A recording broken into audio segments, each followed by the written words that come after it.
Welcome back to the lab, trainers, for another episode of Saccharum Versus. My name is Professor Saccharum, and today I'm actually bringing you a GBA match. This is a match between the Indianapolis Keldeos. As you can see, I'm rocking the mascot on my side there, and the New England Patrats.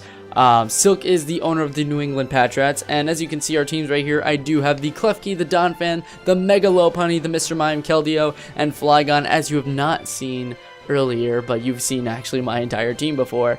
There are actually a few mons I haven't used yet, but I am actually planning on using one for my next GBA match.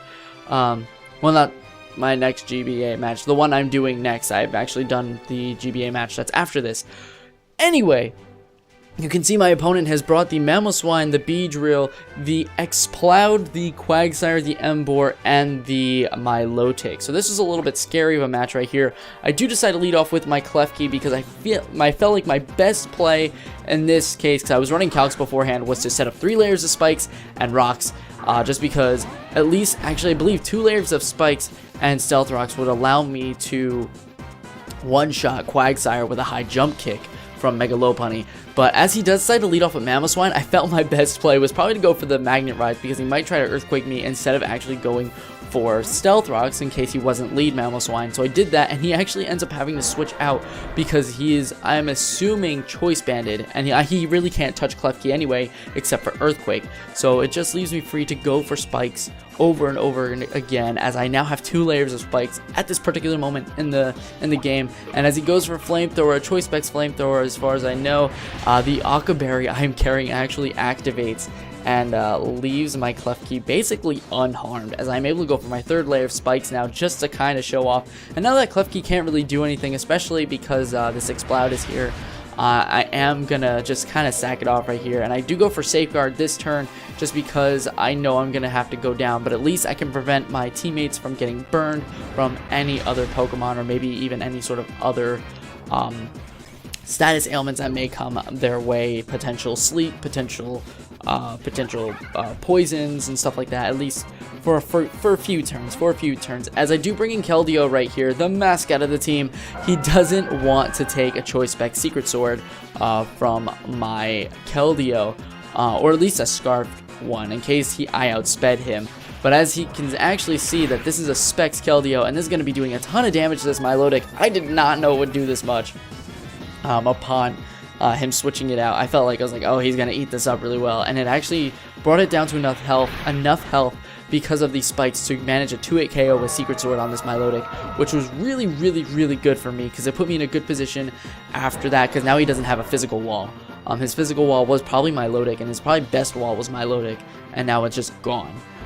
As the Boom Burst is going to come through and actually not do as much as I thought to my Keldeo, so I am able to go for another Choice Spec Secret Sword and knock out the Exploud, and just be kind of in a really good groove right now, because that's 2 Pokemon now that my Keldeo has taken out, and it's only the first 8 turns in the match, so that's really, really good. I'm in a decently good leading position, as he does decide to bring in his Beedrill, which does take really good damage from that spikes upon switch in, but now he Mega Evolves, and now he's become 1, more frail, 2, he's powerful as all heck. He does go for the Protect, just trying to make sure that his stats stay in line, because, you know, I wouldn't want to risk that either, as I am able to go for another Choice Spec Secret Sword. He is able to go for a Poison Jab. Actually, my Safeguard just had worn off too, because I just saw that. And Keldeo is going to be able to go down to a Adaptability Poison Jab from this Mega Beedrill. And I thought my best play would be to bring in Donphan, kind of bluff a little bit my physical wall, but it was also a little bit bulky, and he would not want to take an Earthquake from Beedrill anyway. But I actually do decide to go for Ice Shard, as he does decide to bring in this Quagsire, which is going to be doing a lot of damage. Due to spikes, well, not doing a lot of damage. The spikes are going to do a lot of damage to the Quagsire, as I do go for my Stealth Rocks this turn, because I can live any one hit thanks to Sturdy if he does decide to go for Scald. But he does not. He actually decides to set up Stockpile, which is really, really good, just because now he is unaware and I can't really do anything. So I do go for the knockoff right here, which does end up breaking my Sturdy, and he actually reveals that he's Rocky Helmet, so that's not really the best situation for me, but you know what? In fact, now he has no item, and now I can actually cleanly do damage with a high jump kick or return or fake out physical contacting moves and not have to worry about taking damage myself. So I felt like that was probably a really good play for myself, just saying that there. I do decide to bring in Donphan though, because I do have a secret ace in the hole which is my Mr. Mime against this this Quagsire. I do have Energy Ball on this Mr. Mime just to be able to try and one-shot or at least do a ton of damage to Quagsire, and I feel like he probably knew that I might have Energy Ball, so he does decide to switch into Ganonpork, the M board, which scared me a little bit.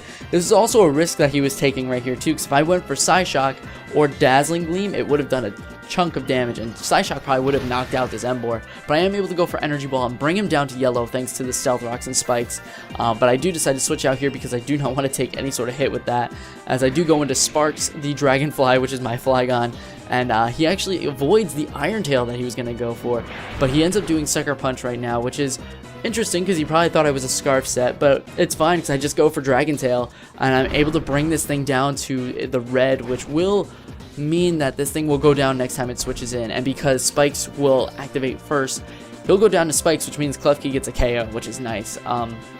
So Quagsire does end up coming back in, and I'm not really afraid of this thing at all because its only attacking move is Scald, more than likely, and I think Flygon has enough defense investment because this is the RU bulky Flygon that has Dragon Tail, and I felt like this was just going to be my best play in general.